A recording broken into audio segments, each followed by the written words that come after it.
Hola, muy buenos días. Espero esté listo. Vamos a comenzar. Esta mañana vamos a comenzar a ver los 10 mandamientos. Y como usted sabrá, el primer mandamiento es: no tendrás dioses ajenos delante de mí. Es como se va a llamar esta predicación. Así que si usted trae con qué anotar, le voy a animar a que usted lo haga. Creo que vamos a aprender cosas muy interesantes el día de hoy. No tendrás dioses ajenos delante de mí. Bueno, quisiera comenzar nuestro estudio diciendo que el estudio de la ley de Dios es sumamente importante, como lo hemos venido diciendo desde la semana pasada, porque tener un correcto conocimiento de Dios a través de su ley nos da la perspectiva correcta de quién es Él, de cómo es su carácter. Y hemos aprendido que la ley de Dios en el Antiguo Testamento es relevante para el cristiano del Nuevo Testamento. Es decir, lo que Dios dijo en el Antiguo Testamento tiene suma importancia en el Nuevo Testamento y también para nuestras vidas. Y lo que vamos a comenzar a hacer el día de hoy es tomar los 10 mandamientos uno por uno y los vamos a ir desglosando. Vamos a ir aprendiendo de cada uno de ellos y vamos a enriquecer nuestras vidas al expandir el significado y sobre todo la aplicación que tienen los 10 mandamientos para nuestra vida. Así que el día de hoy vamos a comenzar con el primer mandamiento. Ahora, debo aclarar que el primer mandamiento en algunas ocasiones es confundido por algunas personas con el gran mandamiento. Entonces, hay una diferencia entre el primer mandamiento y el gran mandamiento. El gran mandamiento se encuentra en Deuteronomio 6 y es el resumen de la ley completa. Mire lo que dice el gran mandamiento. Deuteronomio 6, con eso vamos a comenzar esta mañana. Deuteronomio capítulo 6, versículos 4 al 6, nos dicen cuál es el gran mandamiento. En otras palabras, es el resumen de toda la ley. Oye, Israel, Jehová nuestro Dios, Jehová uno es.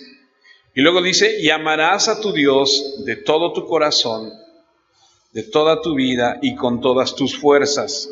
Y estas palabras que yo mando hoy están sobre tu corazón. Ahora, amados, ese es el gran mandamiento. Y a veces la gente tiene confusión. Ese no es el primer mandamiento. Ese es una recopilación, un resumen de toda la ley. Así que es importante distinguirlos. El Decálogo comienza con el primer mandamiento y se encuentra en Éxodo. Acompáñeme al libro de Éxodo. Vamos a estar yendo un poquito más en esta serie al Antiguo Testamento. Vamos a ver toda la Biblia, pero vamos a estar más en el Antiguo Testamento. Debo confesarle que para mí el Antiguo Testamento es fascinante. A mí me encanta la historia y por eso me gusta mucho. El Antiguo Testamento, el libro de Éxodo, en el capítulo 20, a partir del versículo 1, ahí podemos ver los 10 mandamientos. Y dice así, Éxodo 20, versículo 1. Y habló Dios todas estas palabras diciendo: yo soy Jehová tu Dios, que te saqué de la tierra de Egipto, de casa de servidumbre. Y luego en el versículo 3, por si usted quiere subrayarlo, o por si usted quiere anotarlo, encontramos el primer mandamiento de la ley de Dios, que dice: no tendrás dioses ajenos delante de mí. Ese es el primer mandamiento de Dios. ¿Cuál es el primer mandamiento? No tener dioses ajenos delante de Él. Ok. Ahora, en el contexto de esta escritura podemos leer que Dios se identifica como que Él es el dador de esa ley cuando dice: y habló Dios todas estas palabras diciendo. Ahora, a continuación dice, número 1, yo soy.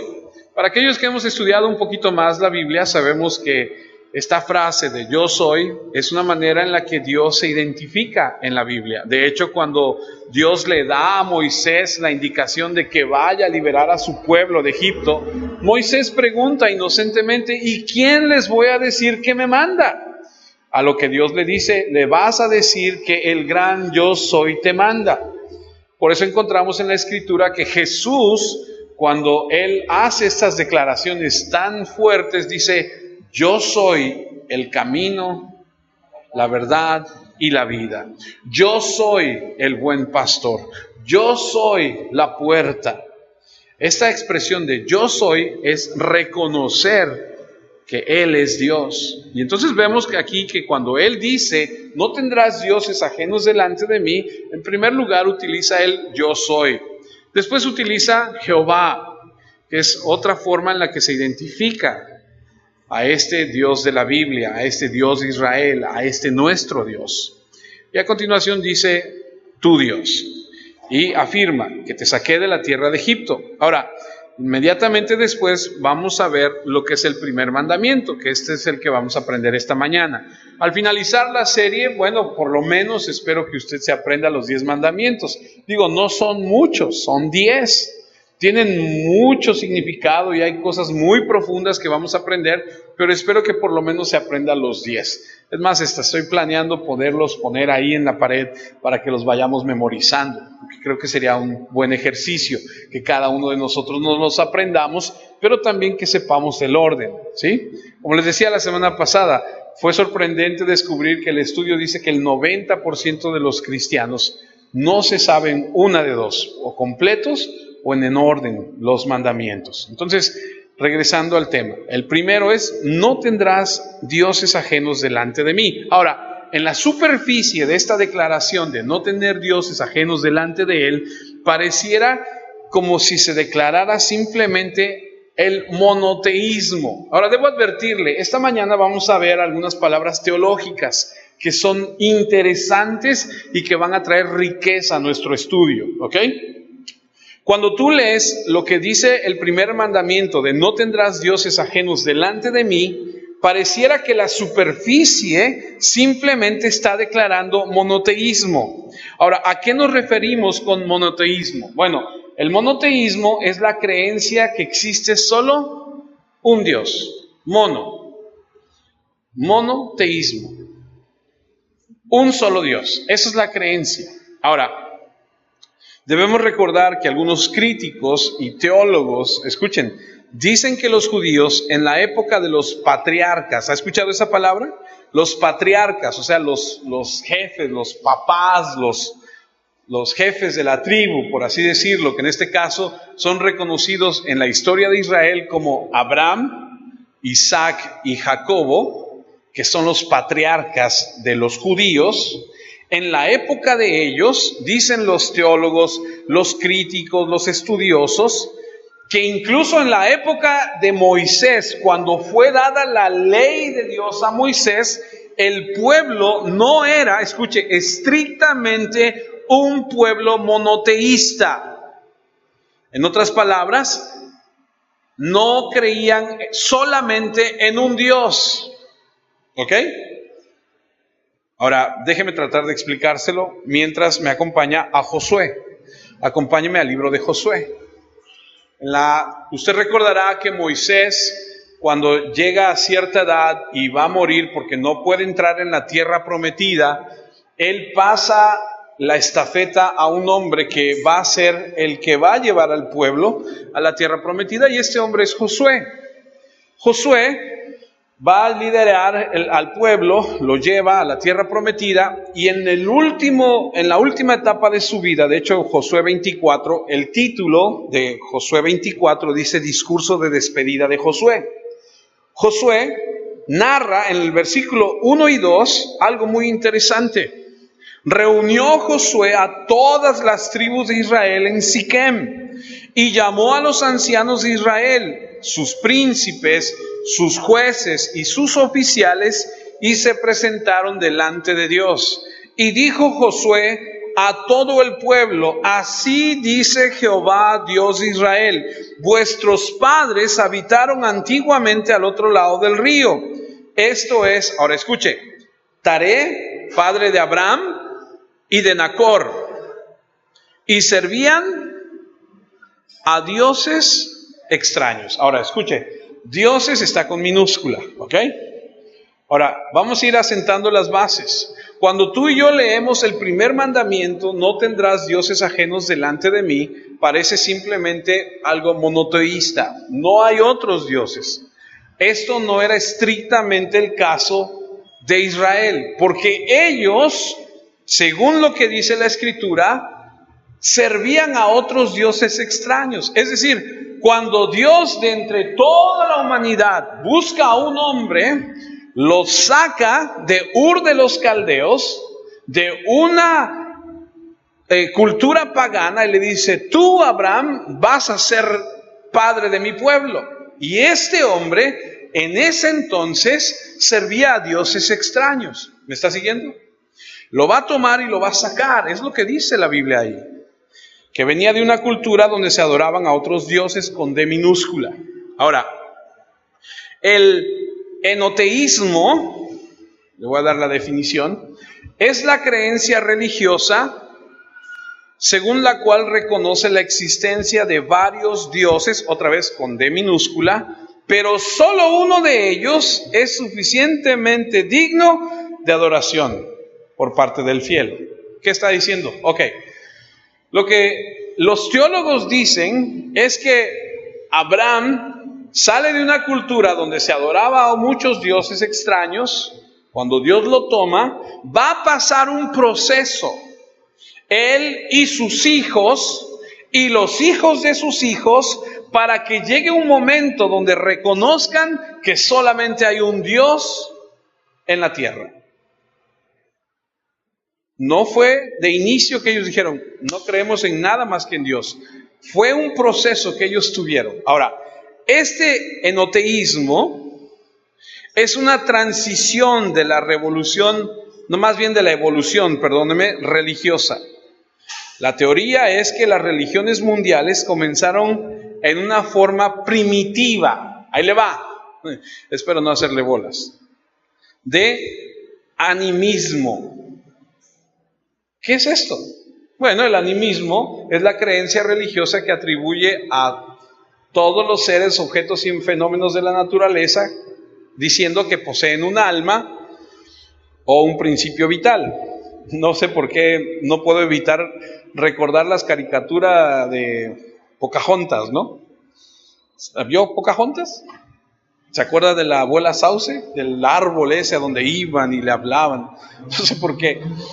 Pero cuando empiezas a estudiar las culturas del mundo, empiezas a darte cuenta que el hombre rebelde, el hombre caído, empieza a adorar a la creación en lugar de al creador.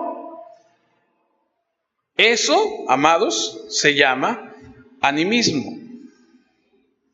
Y cuando empiezan a tener esta adoración hacia estos, llámese arbustos, árboles, animales, rocas, que ellos creían que eran poseídos por espíritus sagrados, les ofrendaban ciertas cosas para apaciguarlos, y eso se desarrolló y llegó a conocerse como politeísmo.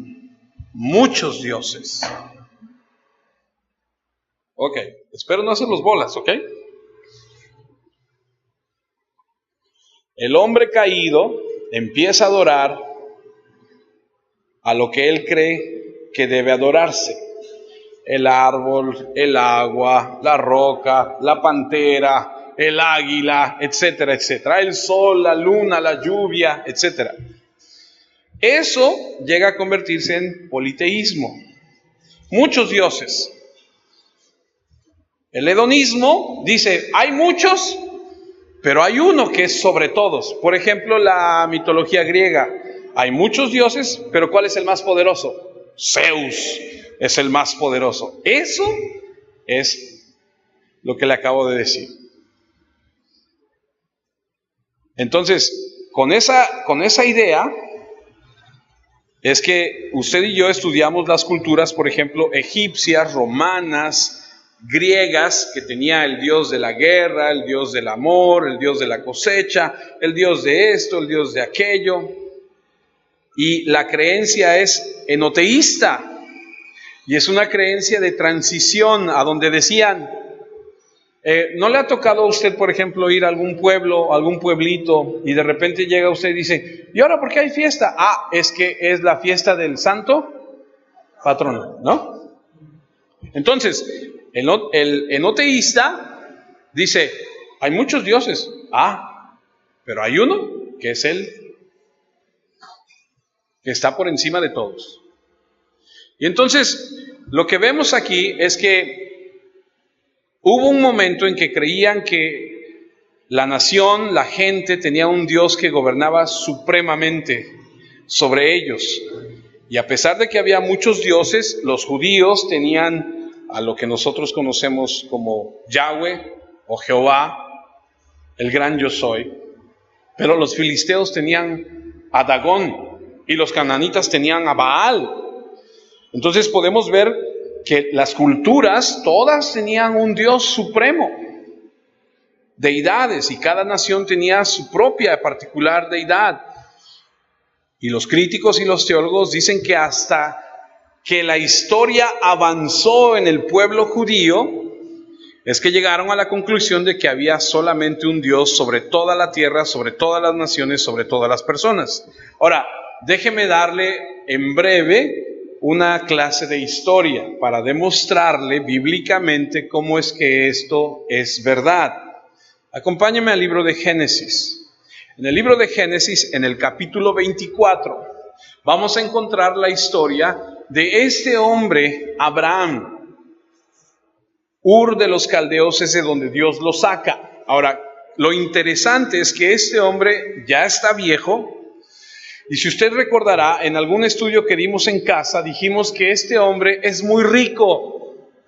Y usted se preguntará, ¿por qué es que Abraham es muy rico? Bueno, resulta que Dios le saca de donde él estaba, lo lleva al desierto y se vuelve millonario.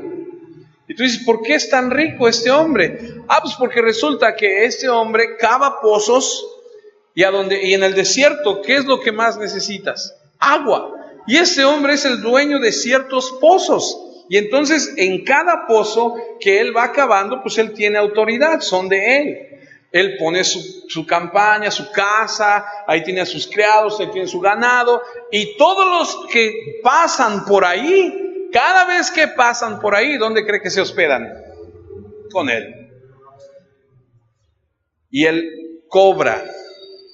Es lo que dicen algunos teólogos. Entonces, pues, es un hombre muy rico, tiene mucho. Y al final de sus años, Dios le concede que tenga un hijo. Y él está preocupado porque su hijo ya está en edad casadera. Pero él voltea a ver a todas las señoritas de donde él vive y dice, ninguna me gusta para mi hijo. ¿Por qué? Porque la cultura en la que él vive tienen otras creencias. Y él está tratando de agradar a Dios. Y entonces vamos a Génesis 24, versículo 1. Era Abraham ya viejo y bien avanzado en años, y Jehová había bendecido a Abraham en todo. Y dijo Abraham a un criado suyo, el más viejo de su casa, que era el que gobernaba en todo lo que tenía, pon ahora tu mano debajo de mi muslo. Esa era una forma de hacer un juramento. Versículo 3, y te haré juramento por Jehová, Dios de los cielos y Dios de la tierra. Ahora escuche, que no tomarás para mi hijo mujer de las hijas de los cananeos entre los cuales yo habito, sino que irás a mi tierra y a mi parentela y tomarás mujer para mi hijo Isaac. O sea, no quiere de las que están aquí, quiere que vaya a su tierra. Pero si usted recuerda, leímos en Josué que también allá adoraban a dioses ajenos. Continúa. El criado le respondió, quizá la mujer no querrá venir en pos de mí a esta tierra. ¿Volveré pues tu hijo a la tierra de donde saliste? Es decir, ¿lo llevo a él entonces? Y Abraham le dijo, guárdate que no vuelvas a mi hijo allá. O sea, quiero que me traigas a una, para que ella se convierta a lo que nosotros creemos. No quiero que se case con una de las que están aquí por la cultura, pero tampoco quiero que lo lleves allá para que él no termine convirtiéndose en la cultura de ellos.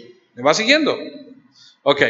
Jehová, Dios de los cielos, que me tomó de la casa de mi padre y de la tierra de mi parentela, y me habló y me juró diciendo, a tu descendencia daré esta tierra, él enviará su ángel delante de ti, y tú traerás de allá mujer para mi hijo. Y si la mujer no quisiere venir en pos de ti, serás libre de este mi juramento, solamente que no vuelvas allá a mi hijo. Entonces, dice el versículo 9, el criado puso su mano debajo del muslo de Abraham su señor y le juró sobre este negocio. Y el criado tomó 10 camellos de los camellos de su señor y se fue, tomando toda clase de regalos escogidos de su señor, y puesto en camino llegó a Mesopotamia, a la ciudad de Nacor. Nacor lo acabamos de leer ahorita en Josué, que dice que era pariente de Abraham.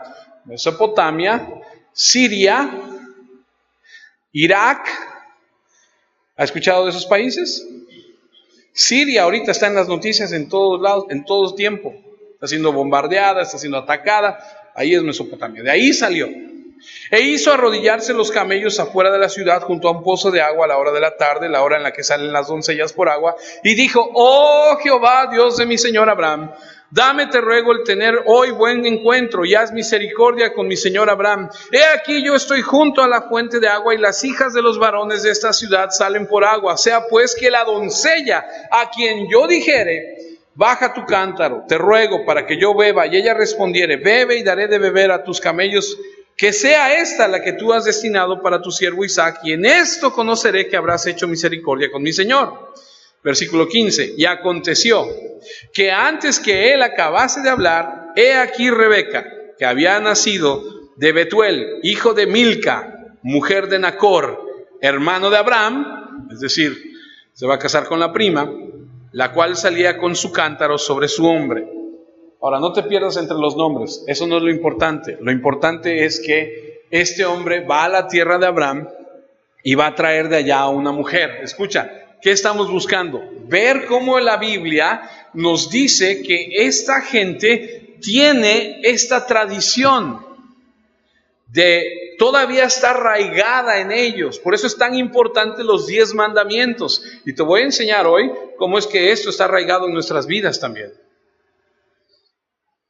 Ahora acompáñame a Génesis 28. Dale vuelta a la página y vamos a Génesis 28. Sigue la misma historia, solo que ahora nos vamos a ir unos años adelante. Esto fue con Isaac para que se casara con esta mujer. Ahora vamos a ver lo que Isaac, ya casado, ya con hijos, le dice a uno de sus hijos. Génesis 28, 1.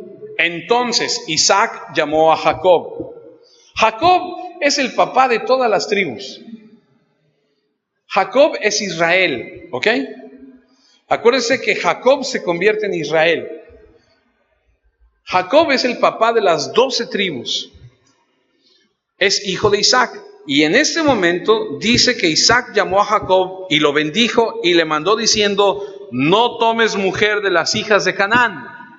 Ahora, escuche, voy a poner una pausa aquí.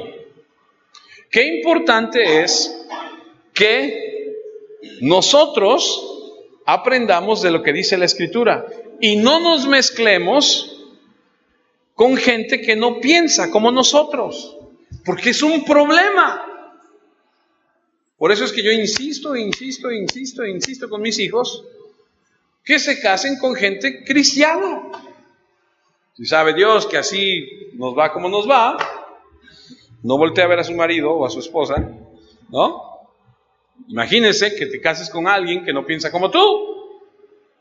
Entonces vemos aquí que le dice, otra vez, Abraham le consiguió esposa a Isaac.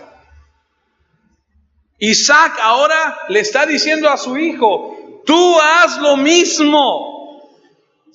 Levántate, versículo 2, ve a Padán Aram, a casa de Betuel.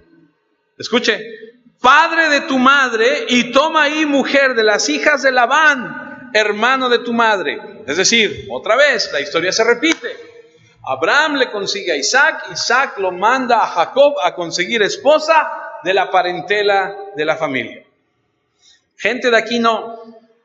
La gente de aquí no. ¿Por qué? Porque no piensa como nosotros. La gente de allá, pero no vayas, tráela. Y en este caso dice, ve y tráela. Cásate con una de ellas. ¿Son idólatras aquellos? Sí, sí lo son. Ahorita lo vamos a ver. Pero Dios está haciendo un cambio en sus vidas. Ahora vamos a Génesis 31. Ya la historia está avanzada. Ya Jacob trabajó por una de las mujeres, de las hijas. Si usted conoce la historia, usted sabe que Labán era un tranza. Y le dice, ¿quieres a mis hijas? Sí. ¿A mi hija? Dice, sí. Trabaja por ella. Gratis. 7 años. Y le dice, órale, va. Y trabaja por ella. Y cuando ya llega el momento, le dice, ya dámela. Le dice, órale. Y lo engaña y le da a la más grande. Y le dice, oye, pero yo no trabajé por esa, yo trabajé por la otra. Es que la costumbre de aquí es que primero se case la más grande. Y entonces tuvo que trabajar otros 7 años por la que él quería. ¿Ok? Así que te va a costar, ¿eh? No creas que quiere azul celeste, ¿cómo dice? Que le cueste, ¿no? Y entonces, ahora nos encontramos con que ya se casó, ya tiene hijos y todo. Génesis 31, versículo 17. Dice, entonces se levantó Jacob y subió sus hijos y sus mujeres, por eso es que dice sus mujeres, porque se casó con 2, sobre los camellos y puso en camino todo su ganado y todo cuanto había adquirido, el ganado de su ganancia que había obtenido de Padán Aram, para volverse a Isaac su padre en la tierra de Canaán. Versículo 19, pero Labán había ido a trasquilar sus ovejas, y luego dice, y lo subrayé o lo puse en negrillas, Raquel hurtó los ídolos. Ojo, esta mujer es esposa de Israel. Y todavía en su corazón hay esa idolatría. Todavía trae eso. Se roba los ídolos de su padre y los esconde.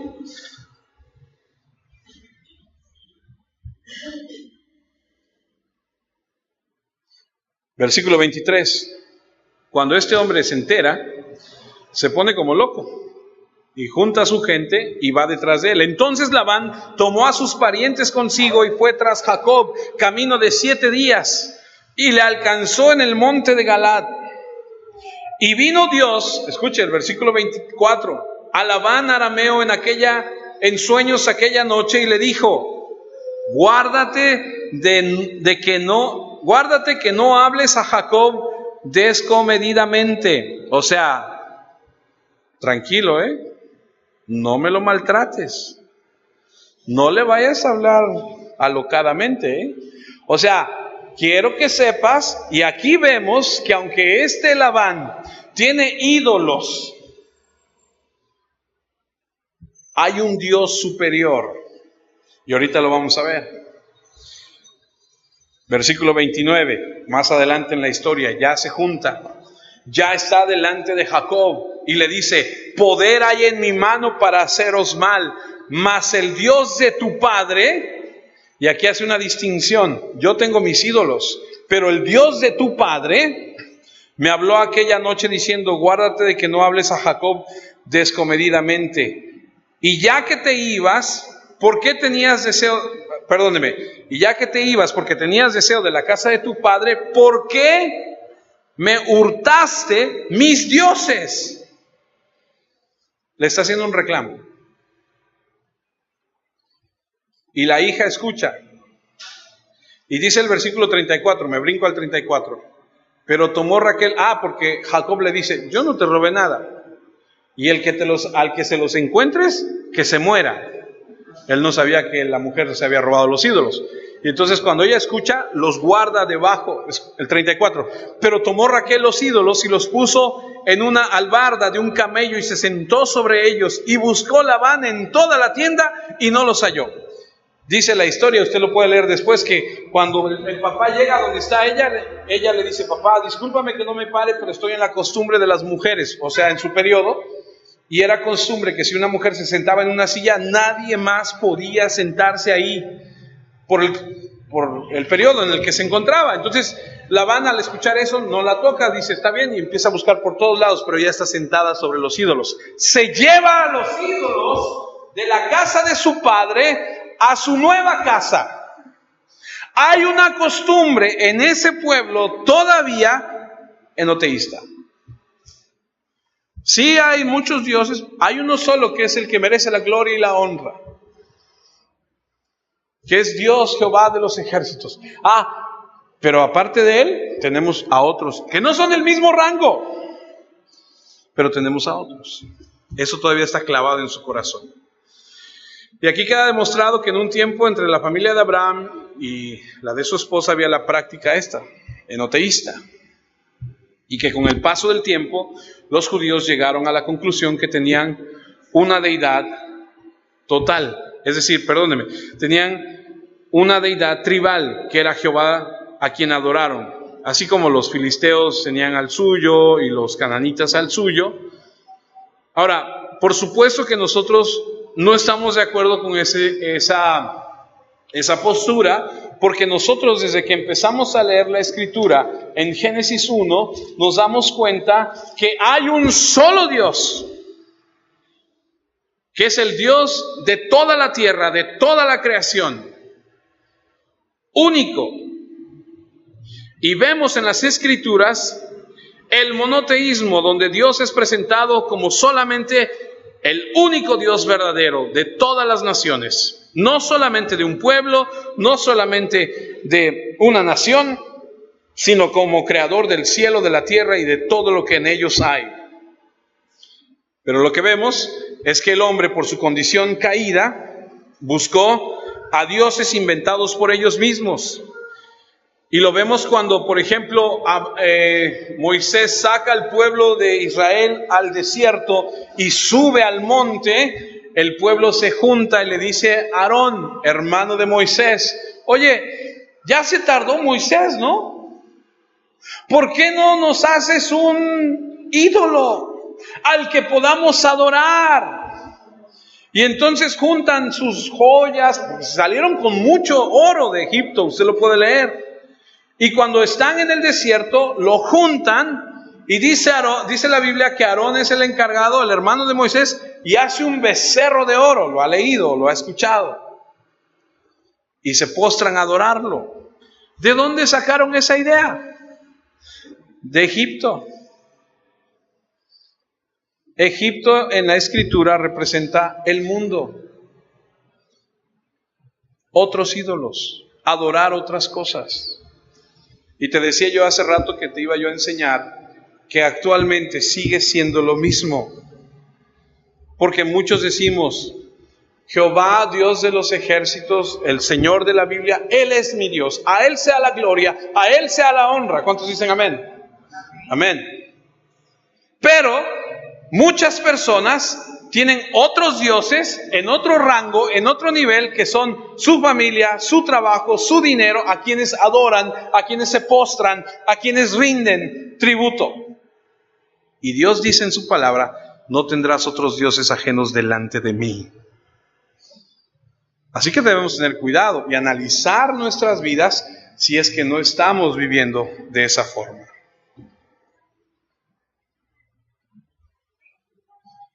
Porque los judíos que estaban prisioneros en Egipto clamaban ¿a quién?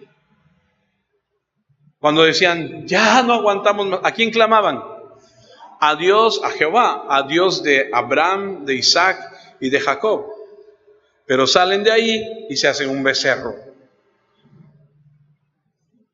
Y entonces lo que vemos es que sí, Jehová es el que merece todo, pero tenemos otros ídolos. Cuidado.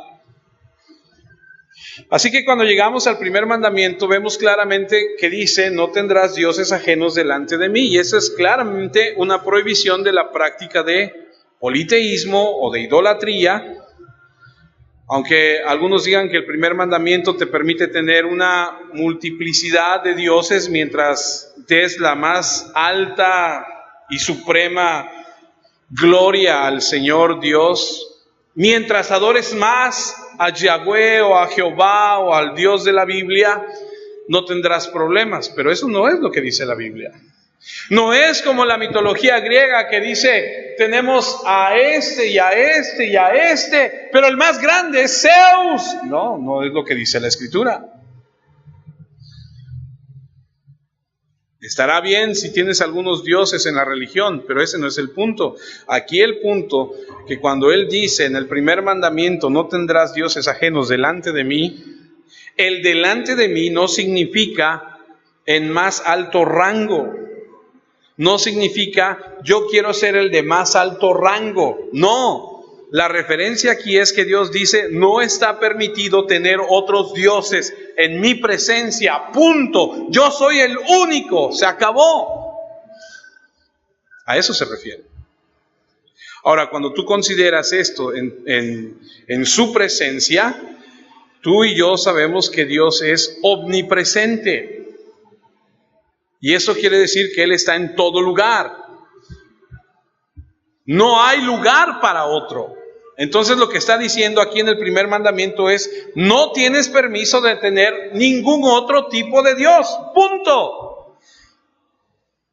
Dios no permite que su nombre, su gloria se comparta con nada ni con nadie de la creación.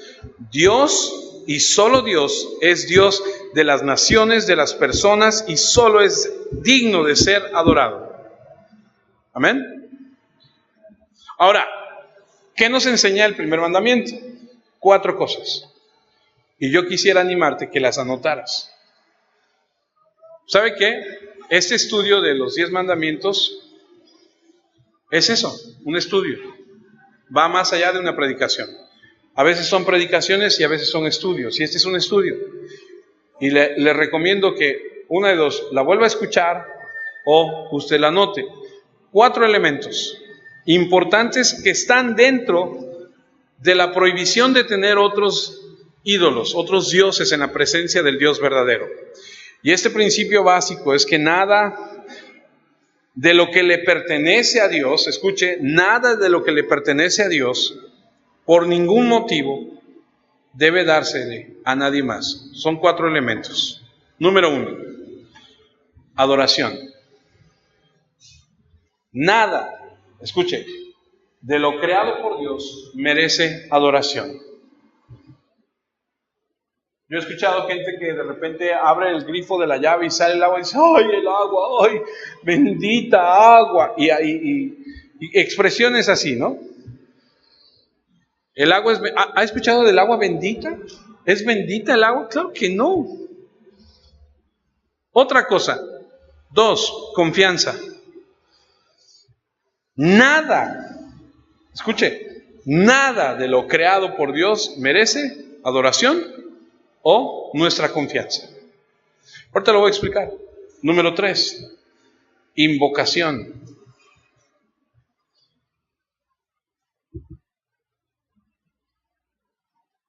A nada debemos invocar, solamente al Dios del cielo. Y número 4, solamente son 4, acción de gracias.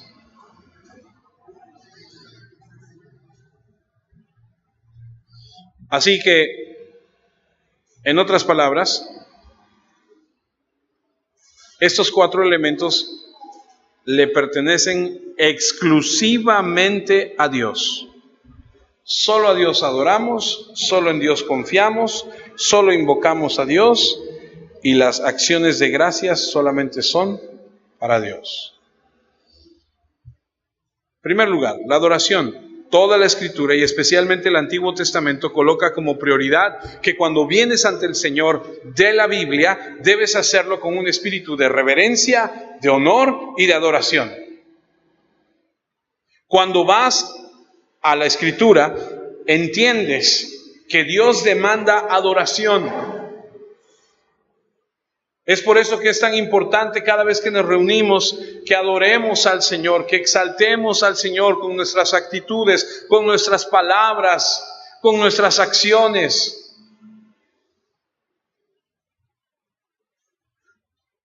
Me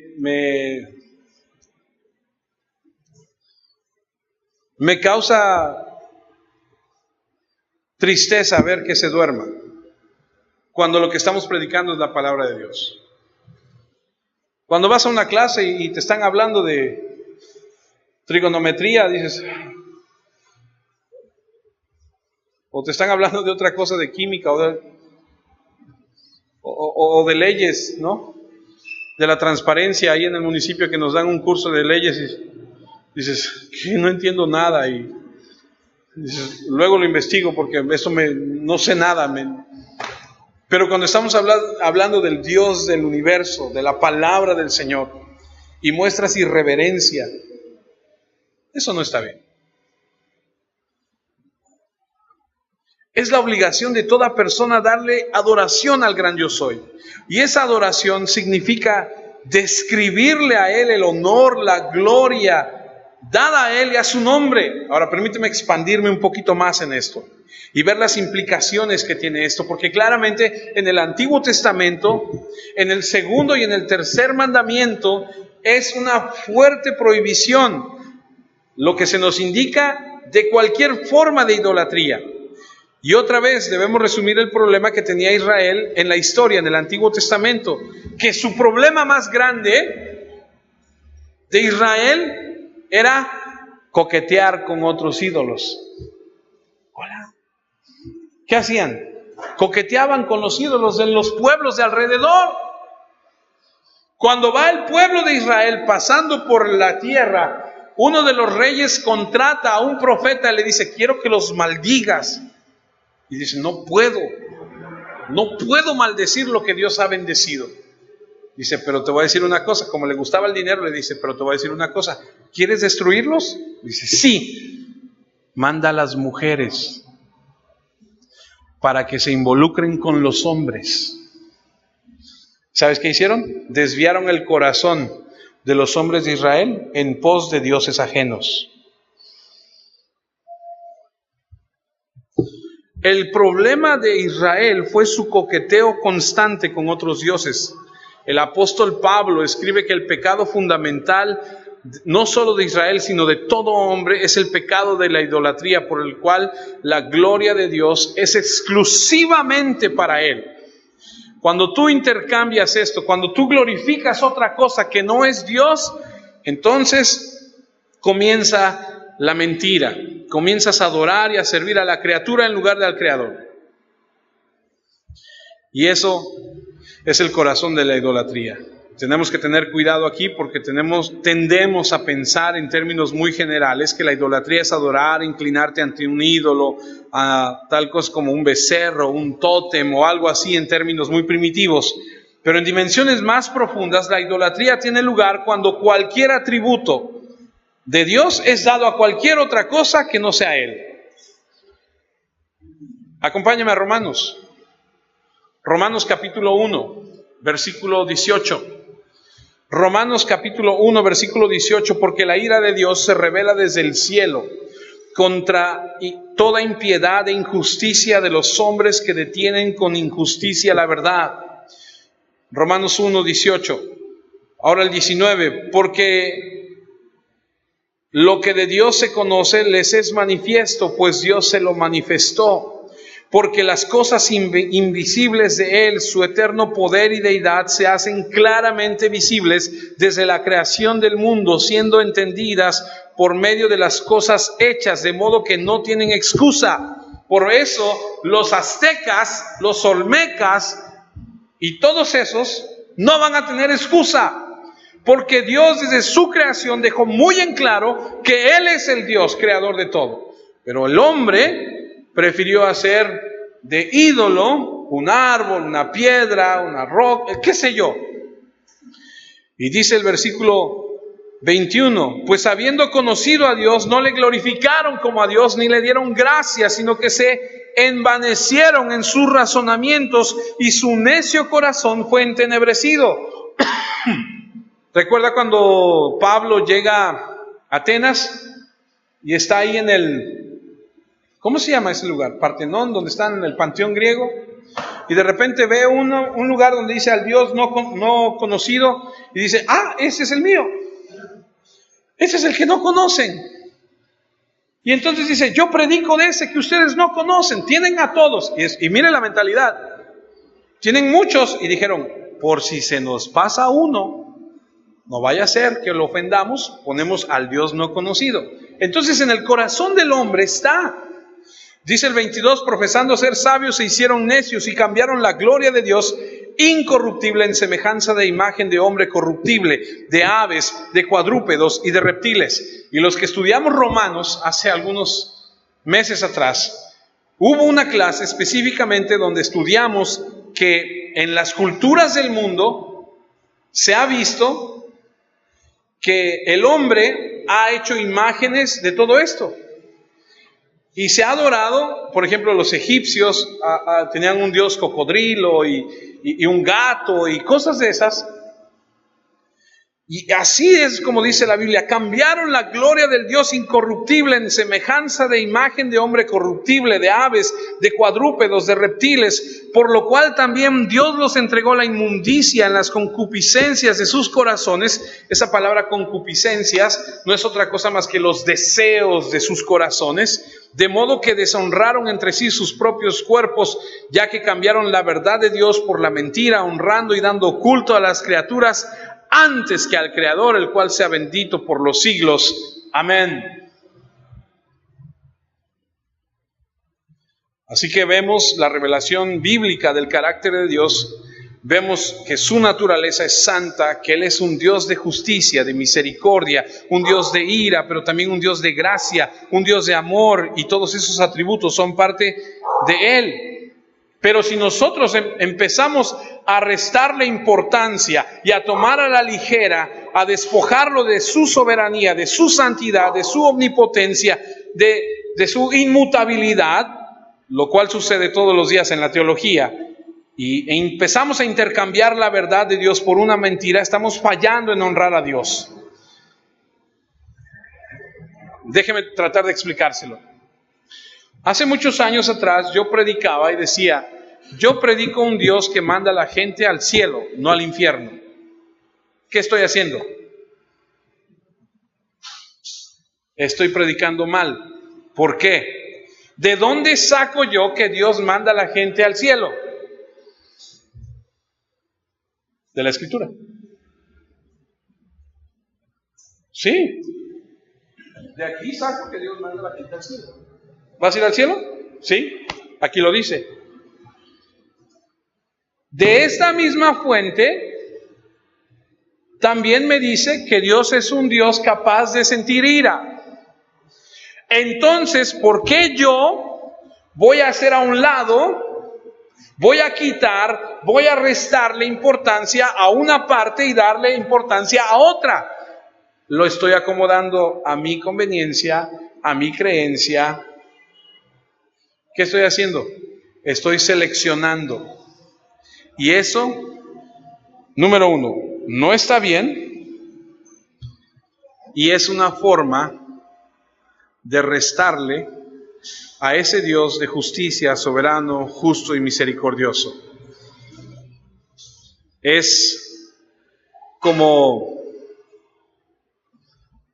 en un punto ser personas que escogen lo que les gusta, y es la misma esencia del politeísta, que tiene un Dios de amor, un Dios de guerra, un Dios de aquello, pero la verdadera religión es adorar a Dios como Él es. En otras palabras, cuando te vuelves selectivo, cuando haces eso, estás siendo idólatra.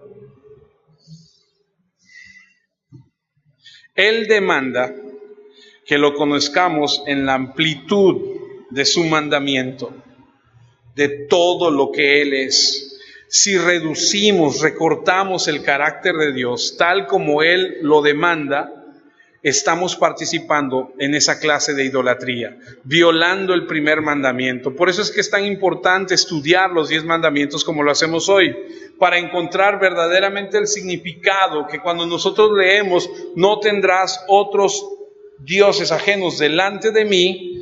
Recordemos que puede ser que nosotros inconscientemente estemos haciendo eso.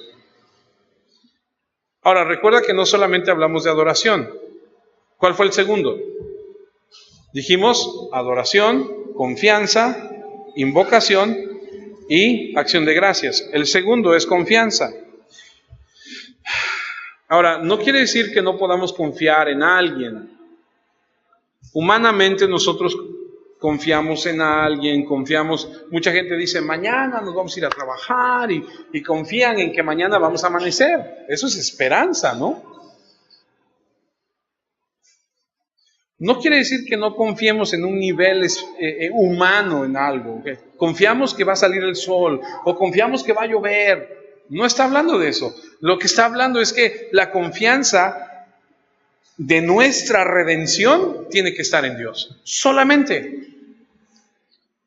La confianza para tu salvación, ¿la tienes en la iglesia? ¿En tus hermanos? ¿En qué tienes tú? ¿En tus obras? Tiene que ser exclusivamente en Dios. Tu confianza tiene que ser solamente en Dios. El Salmo 31:1 dice, en ti, oh Jehová, he confiado. No sea yo confundido jamás. Líbrame en tu justicia. El Salmo 44 dice, bienaventurado el hombre que puso en Jehová su confianza y no mira a los soberbios ni a los que se desvían tras la mentira. Confía en Dios, solamente en Dios. Proverbios 14:26 dice, en el temor de Jehová está la fuerte confianza y esperanza tendrán sus hijos. Adoración, solo a Dios. Confianza, solo a Dios. Número 3, invocación. ¿A quién invocas para tu bienestar? ¿A quién invocas para tu confianza, para tu comodidad, para tu rescate? Decimos como humanos que creemos, adoramos y confiamos en Dios y corremos el domingo en la mañana a ver el horóscopo, a ver cómo nos va a ir esta semana. Así somos. Así somos. ¿Qué signo eres? Las estrellas dicen que... Es verdad, nos reímos, pero es cierto. Conozco tanta gente que así dice, no, yo creo en Dios. Oh, no, Dios es lo más grande. Dice mucha gente, no, Dios es lo más grande que existe. Ay, pero quiero saber cómo me va a ir. Y van y consultan el tarot, el café, todo. Ahora leen todo.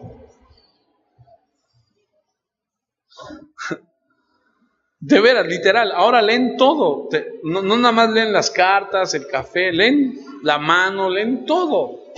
Apenas estaba yo leyendo que hay una ciencia nueva que de acuerdo a la forma de tu cuerpo te dicen cómo te va a ir, ¿no? Pues a mí me ha ido muy bien, ¿no? Sí. En China los gorditos somos considerados ricos, man. ¿En qué está tu invocación? Decimos que confiamos en Dios, invocamos a nuestros ancestros muertos para que nos protejan. Hace algunos meses atrás hablaba yo con una persona que su hijo había fallecido y me senté con él en el Tox y él me decía que su hijo lo protegía. Y me decía, mi hijo es mi ángel. Y yo le decía, estás equivocado, no es así. Y me decía, no, mi hijo es mi ángel, me cuida todos los días. Le dije, no, eso no está bien, estás muy mal. Y se molestó conmigo, pero es que es muy claro lo que dice la Escritura. Y por eso te digo, estos 4 elementos de adoración, de confianza, de invocación y de acción de gracias solamente pertenecen a Dios.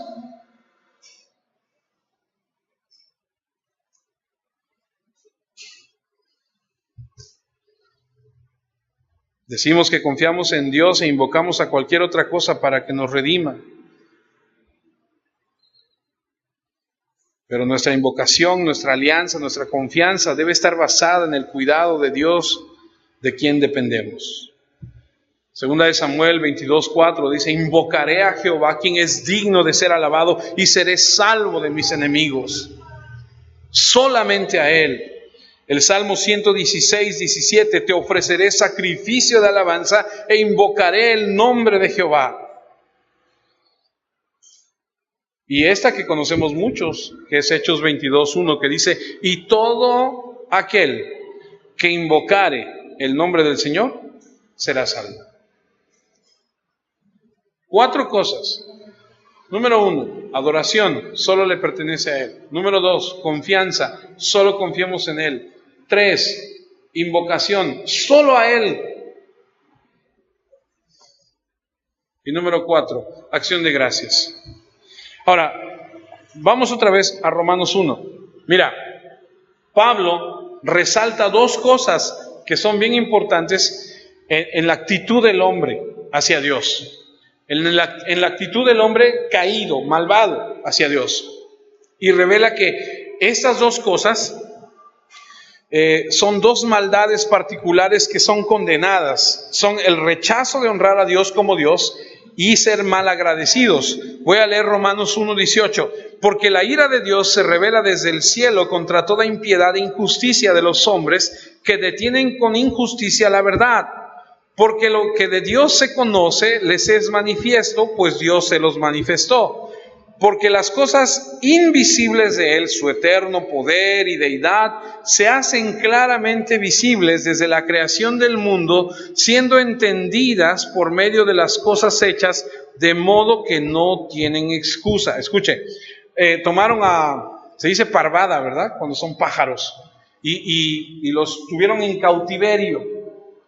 Y los científicos dijeron, los vamos a soltar, nunca han estado sueltos, vamos a ver cómo reaccionan.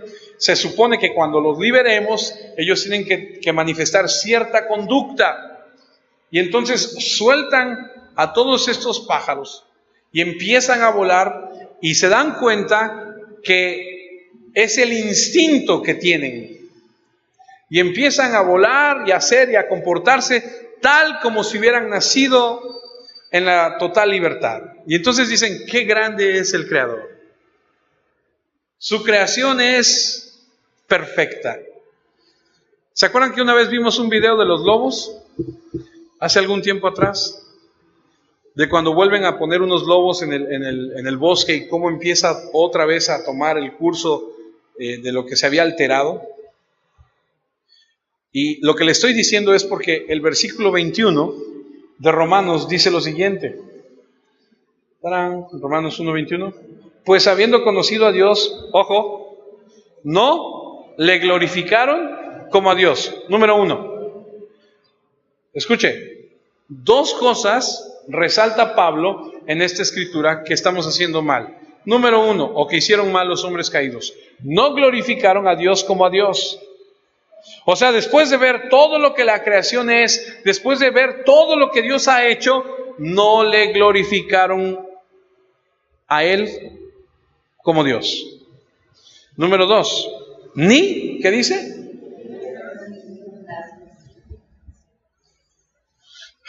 La adoración, la confianza, la invocación y la acción de gracias solamente pertenecen al Dios del cielo.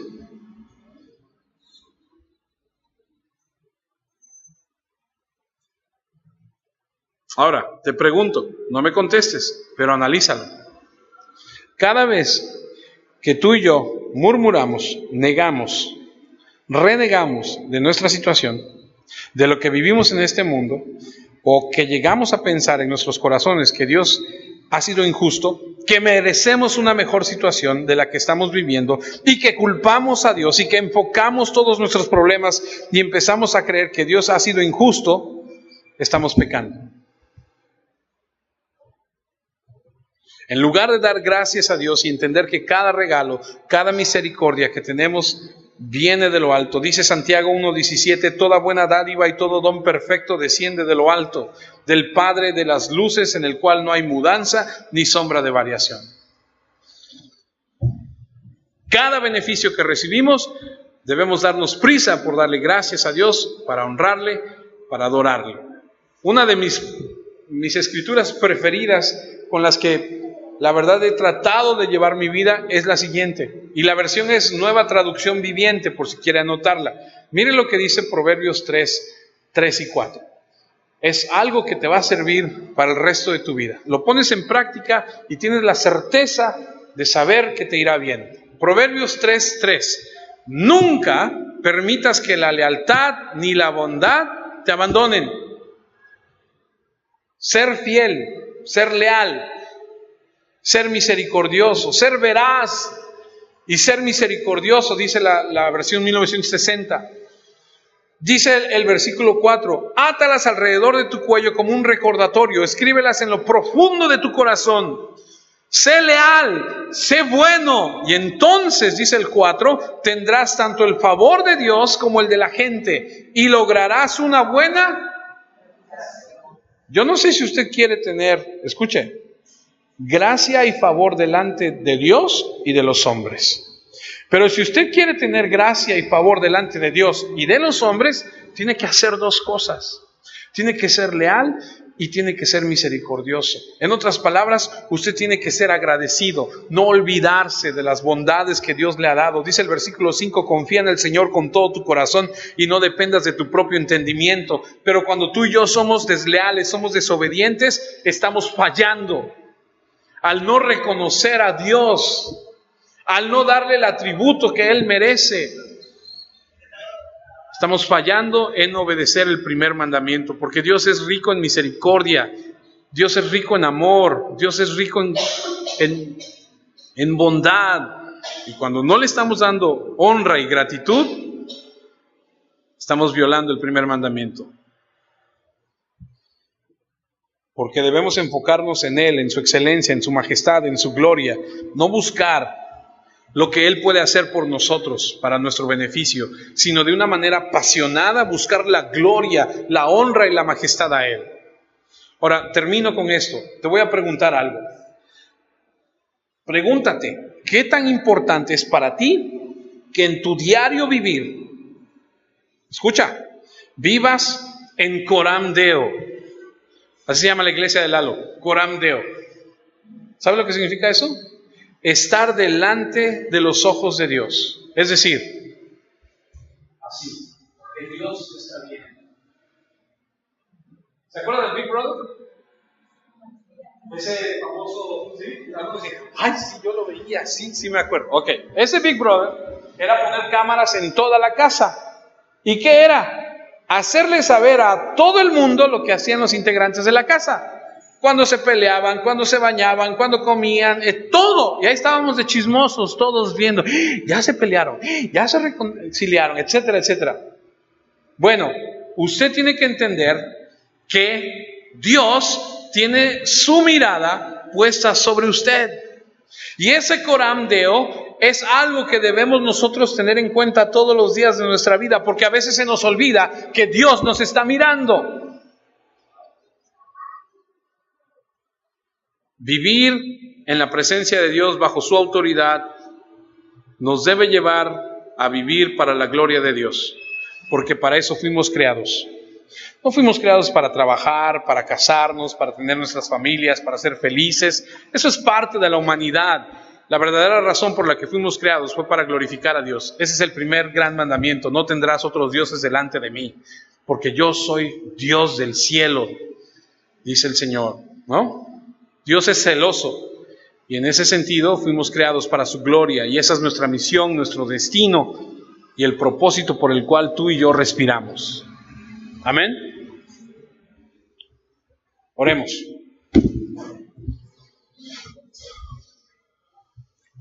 Señor, queremos agradecerte porque nos enseñas tu palabra.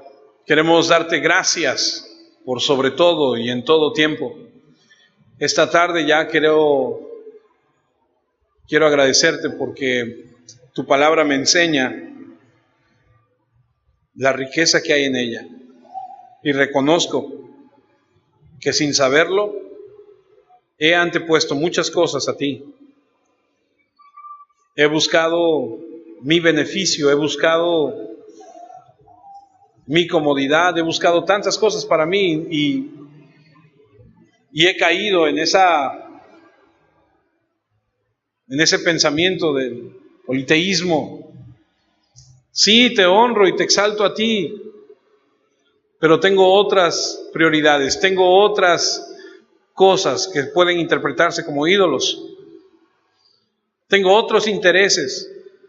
Perdóname, perdona a mis hermanos. que seguramente también podrán reconocer que tienen algo. Ayúdanos a vivir conforme a tu palabra y a ir, Señor, en pos de ti todos los días de nuestra vida, reconociendo que estamos bajo tu mirada, amorosa y protectora.